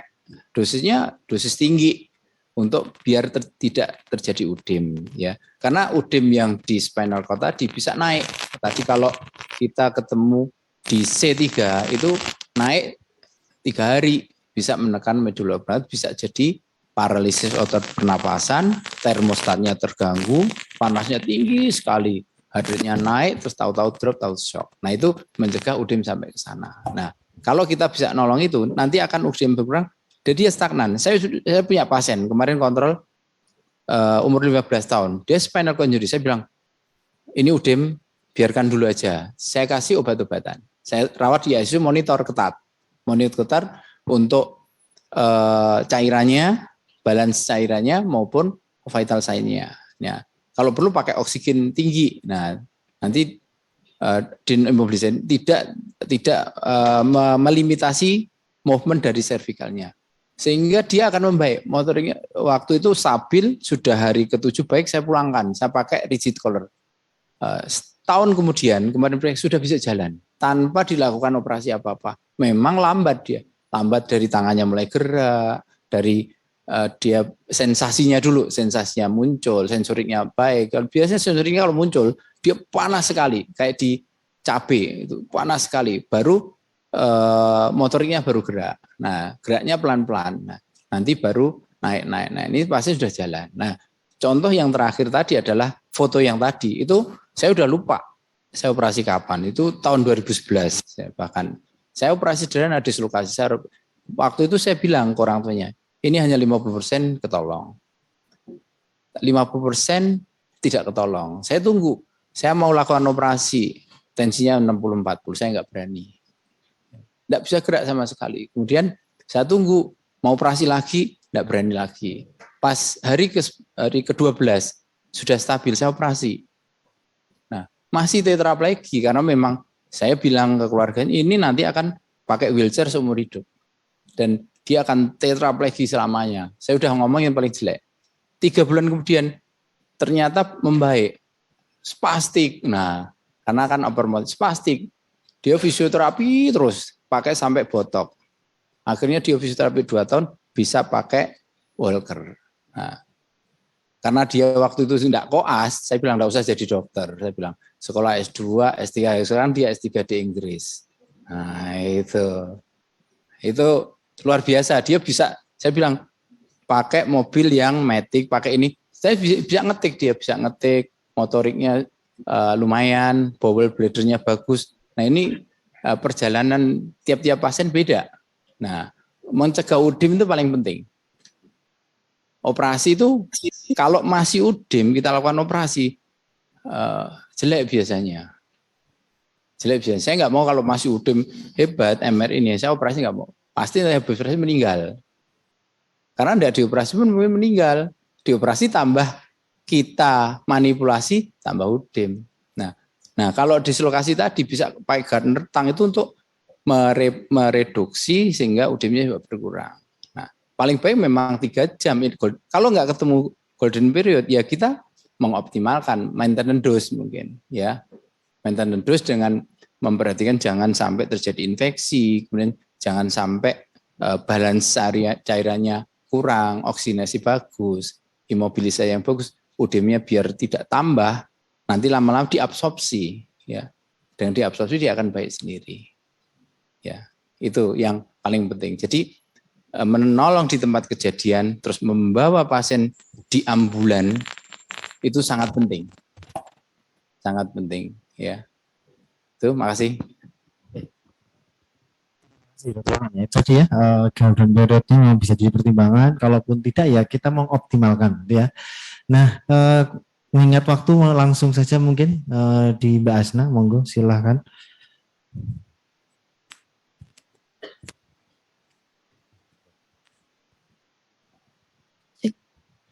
Bismillahirrahmanirrahim. Assalamualaikum warahmatullahi wabarakatuh. Selamat siang, Dr. Roman dan jajaran dokter lain dan serta teman-teman. Perkenalkan nama saya Hasna, NIM 062. Mohon izin bertanya nih dokter. Mungkin tadi sempat disebut di awal bahwa ada beberapa macam deformitas di bagian spine.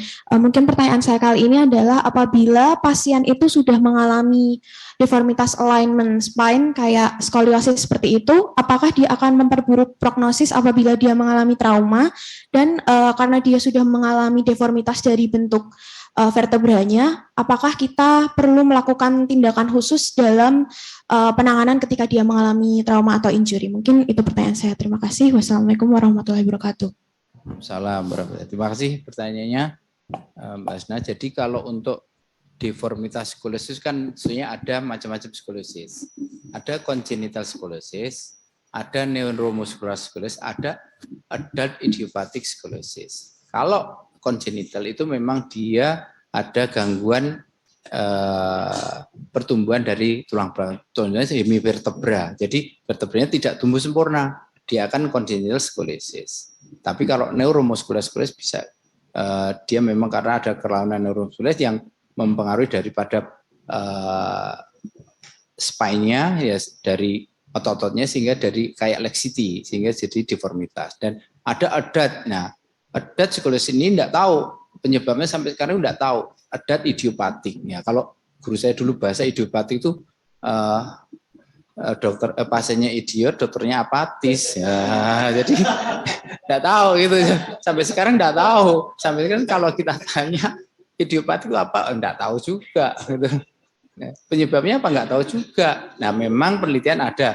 Oh, kadang-kadang yang pasien yang skoliosis itu adalah pasien yang generalized joint laxity, ya karena dia laxity di otot-ototnya saat pertumbuhan dia akan melengkung, ya kayak pohon bambu itu kan kecilnya lurus, dia seratnya lembek, dia akan bengkok, bedanya dengan pohon jati. Nah itu jadi skoliosis. Nah pada orang-orang skoliosis trauma itu tidak terhubungan dengan deformitas yang sudah ada.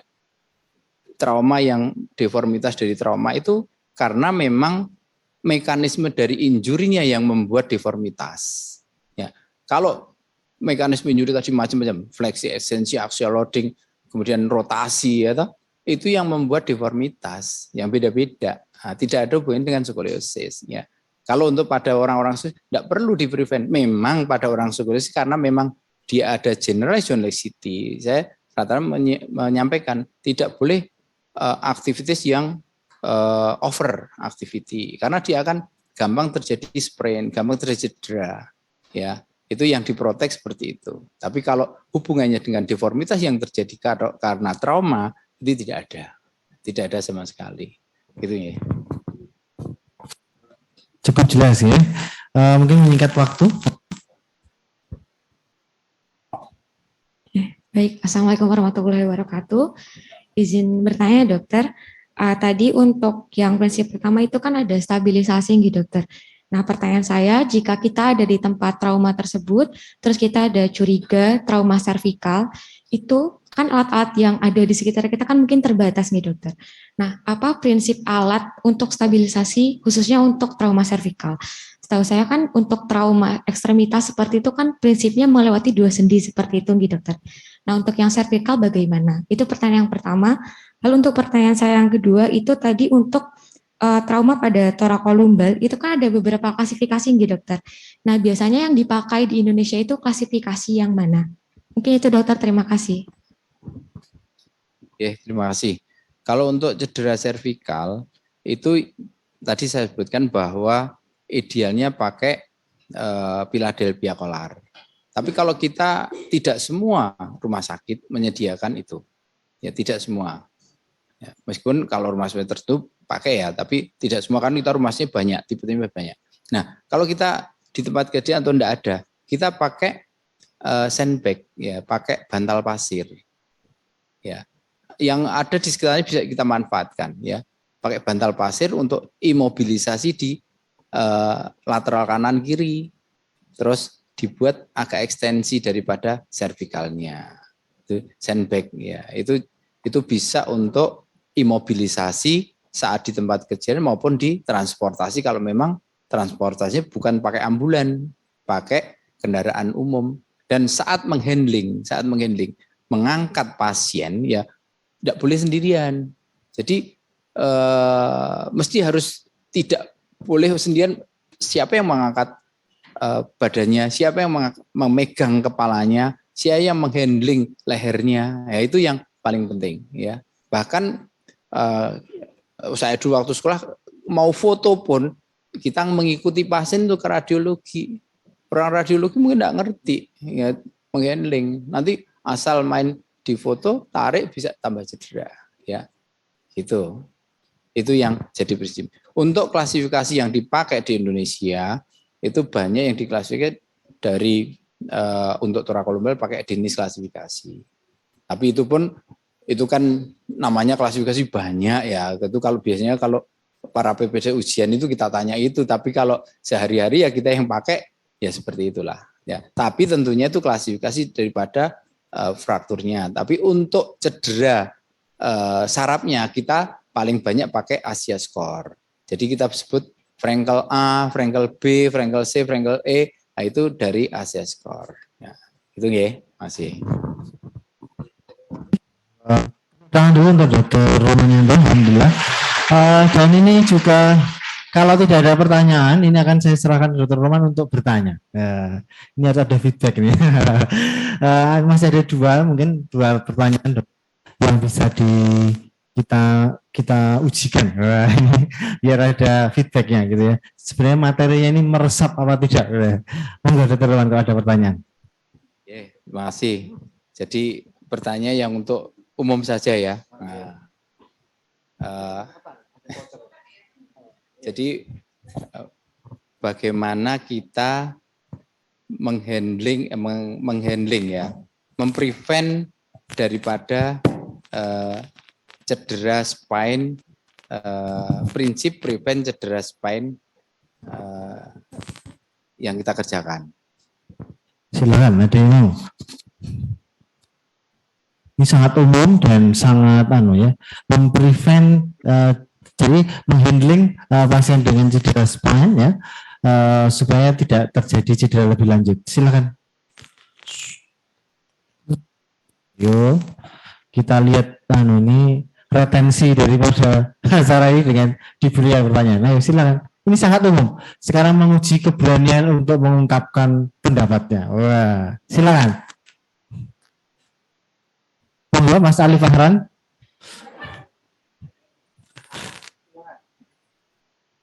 silakan berdiri. Mic-nya, Mas. Pojok belakang.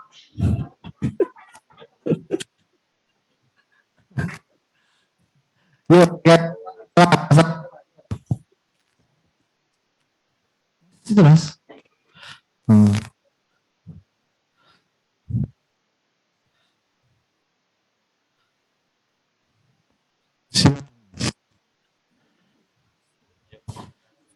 Ya. Silakan menghandling pasien dengan swine supaya tidak terjadi cedera lebih lanjut. Silakan. Berdiri, Mas. Ya. Sebelumnya perkenalkan, nama saya Ali Farhan Fadila dari angkatan 20.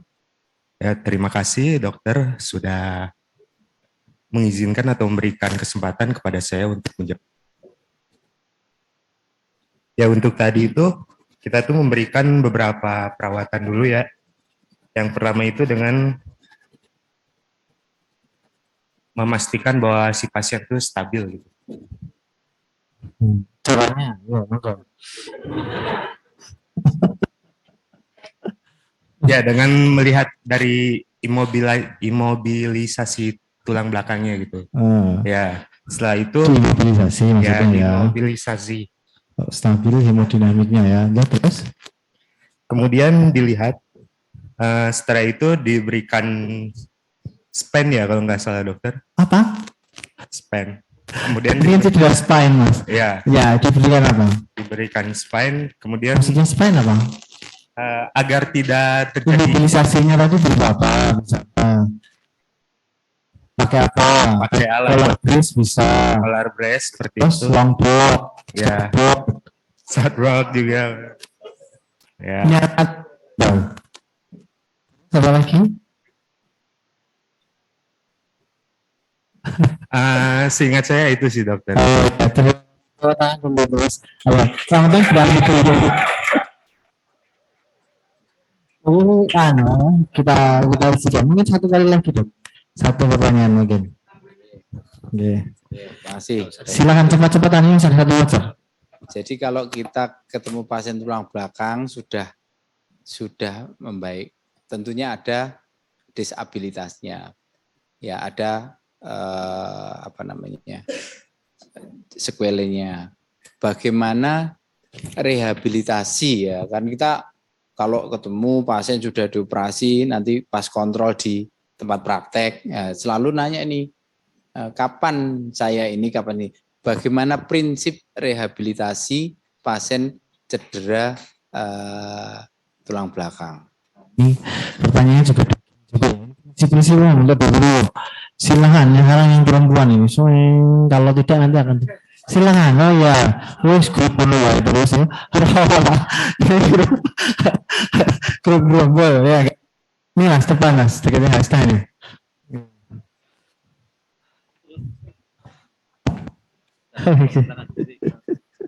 Bismillahirrahmanirrahim. Assalamualaikum warahmatullahi wabarakatuh.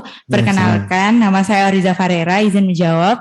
Untuk prinsipnya itu ada dua. Yang pertama dilakukan rehabilitasi berupa psikologi, sama yang kedua itu dilakukan fisioterapi. Kenapa fisiologi harus ada clinical reasoning? Jadi kalian sudah semester 6 itu prinsipnya harus bisa memberikan clinical reasoning. Seperti apa? Untuk fisioterapi itu untuk mengembalikan fungsi-fungsi dari tadi cederanya seperti itu. Coba fungsi neurologik maksudnya. Kenapa fisiologi? Kenapa butuh dilihat secara fisiologi tadi kenapa? Kalau untuk psikologis itu dilihat dari kalau nanti itu praktek sendiri loh ya. Kalau psikologis itu dilihat dari mental pasiennya. Oke. Sudah Ya, kenapa? Pertanyaan hasilnya. Waktunya mepet nih ya. Tapi yang penting berani dulu ya Mbak ya, Mbak Farera. Ya, oke. Terima kasih. Mungkin tadi sudah diberikan beberapa pertanyaan oleh Dr. Roman. Sekali lagi tepuk tangan untuk Dr. Roman. Ya. Alhamdulillah kita bisa mendapatkan insight terkait dengan trauma spinal cord injury ini tadi ya. Dan alhamdulillah kita sudah sampai pada pukul 14.52. Karena waktu pula yang batasi kita. Terima kasih sekali sudah bersedia berbagi dan sharing pada kesempatan siang hari Dr. Roman. Semoga Allah senantiasa memberikan kesehatan serta memberikan kesuksesan langkah-langkah selanjutnya. Saya kembalikan waktu kepada MC. Kami persilakan. Monggo. Baik, terima kasih Dr. Dodi selaku moderator. Acara selanjutnya dilanjutkan dengan penyerahan voucher kepada mahasiswa yang bertanya maupun menjawab pertanyaan ya. Kepada 3 mahasiswa yang bertanya dipersilahkan maju ke depan terlebih dahulu untuk diserahkan voucher hadiah. Voucher hadiah akan disampaikan oleh Dr. Yuni Prasetyo, spesialis patologi anatomi.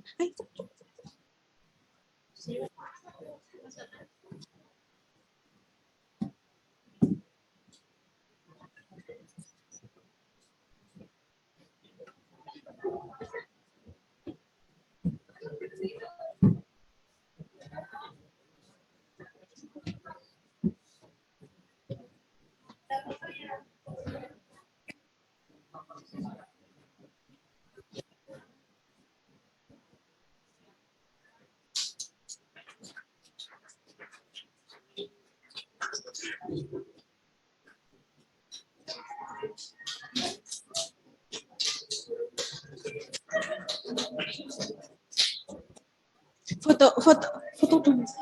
Oh, baik. Selanjutnya disusul oleh tadi 2 mahasiswa yang bertanya. Silakan maju ke depan untuk diserahkan voucher hadiah. Kepada Bu Dekan dipersilahkan untuk memberikan voucher hadiah kepada mahasiswa.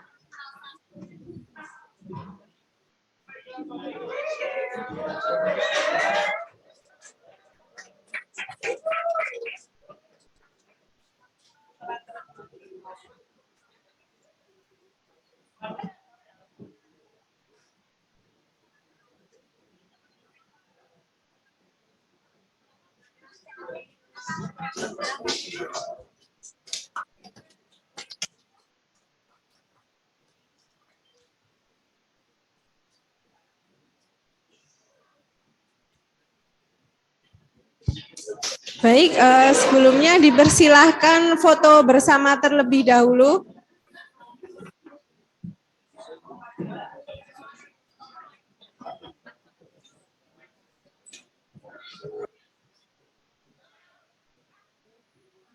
Baik, terima kasih. Selanjutnya untuk Bu Dekan dimohon masih di tempat. Selanjutnya adalah penyerahan sertifikat dan kenang-kenangan kepada pemateri kita hari ini, Dr. Romanianto, spesialis ortopedi konsultan Spine Mars. Kepada Dr. Roman dipersilahkan maju ke depan.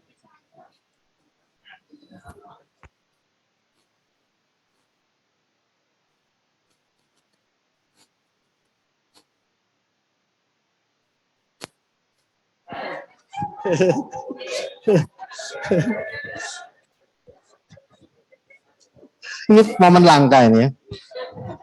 Nggak bisa dapat 100 tahun sekali belum. Oh enggak, silahkan.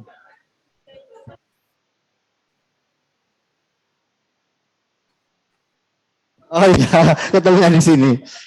Oh enggak, silakan Dok.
Baik, terima kasih. Untuk acara terakhir adalah penutup dan sesi foto bersama. Untuk acara penutup, kita tutup dengan doa yang akan dipimpin oleh Dr. Dodik Nursanto, Magister Biomed. Kepada Dr. Dodik dipersilakan. Tes.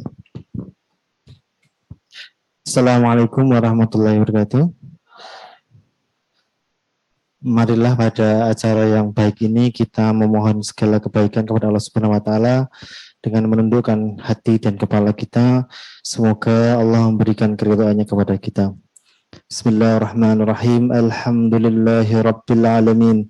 Hamdan syakirin, hamdan na'imin, hamdan yu'afi ni'mahu wa yukafi'u mazida. Ya Rabbana lakal hamdu kama yang bagi jalali wajhikal karimi wa azimi sultanik. Allahumma salli ala Muhammad wa ali Muhammad birahmatika ya arhamar rahimin. Ya Allahu ya Rahmanu ya Rahim. Wahai Allah zat yang maha pengasih dan penyayang, puji syukur kehadiratmu atas segala nikmat yang telah engkau anugerahkan. Kami agungkan segala asma kebesaranmu karena engkau zat yang maha mulia. Kami tadahkan tangan kehadiratmu karena engkaulah zat yang maha mengabulkan. Puji syukur kehadiratmu atas segala rahmat karuniamu yang telah menganugerahkan kepada kami segala nikmat sehingga kami dapat hadir visiting lecture pada kesempatan hari ini. Ya Allah ya Rahmanu ya Karim, jadikan acara yang kami laksanakan ini sebagai acara yang kau ridhoi yang membawa keberkahan. Allahumma sahih ajsadana wa nawwir qulubana wa tsabbit imanana wa ahsin a'malana wa wasi arzaqana wa ilal khairi qaribna. Ya Allah, kurniakan kepada kami kesehatan, kekuatan dalam menjalankan amanah kami, terangilah hati kami, mantapkanlah iman kami, baguskanlah amalan kami, dan lapangkanlah rezeki kami. Allahumma inna nas'aluka bi anna lakal hamd, la ilaha illa anta, al-mannan, badi'us samawati wal ard, ya dal jalali wal ikram, ya hayyu ya qayyum, birahmatika nastaghith, wa aslih lana sya'nana kullaha wa la takilna ila anfusina tarfata 'ainin abada. Ya Allahu ya Rahmanu ya Rahim, Rabbana zalamna anfusana wa illam taghfir lana wa tarhamna lanakunanna minal khasirin. Rabbana atina fid dunya hasanah wa fil akhirati hasanah wa qina adzabannar. Subhana rabbika rabbil izzati amma yasifun, wassalamun alal mursalin, walhamdulillahi rabbil alamin. Wassalamualaikum warahmatullahi wabarakatuh. Assalamualaikum warahmatullahi wabarakatuh. Alhamdulillahirabbil alamin. Dengan doa yang dipimpin oleh Dr. Dodik, maka selesai sudah acara guest lecture blok traumatologi pada siang hari ini. Untuk acara yang terakhir adalah foto bersama. Mari mungkin bisa dibagi 3 grup ya, Dek. Dimulai dari yang laki-laki dulu, silahkan maju ke depan untuk foto bersama.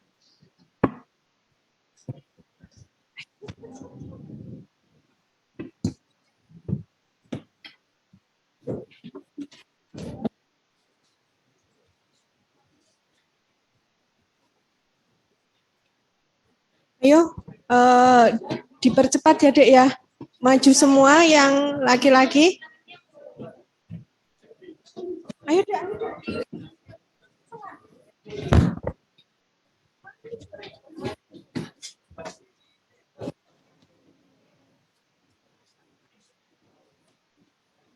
Baik, mungkin ada yang di belakang pembicara.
Baik, terima kasih. Untuk selanjutnya yang perempuan, ayo dek.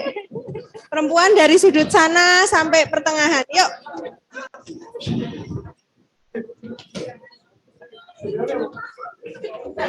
Di belakang aja, Dok. Kita, Dok.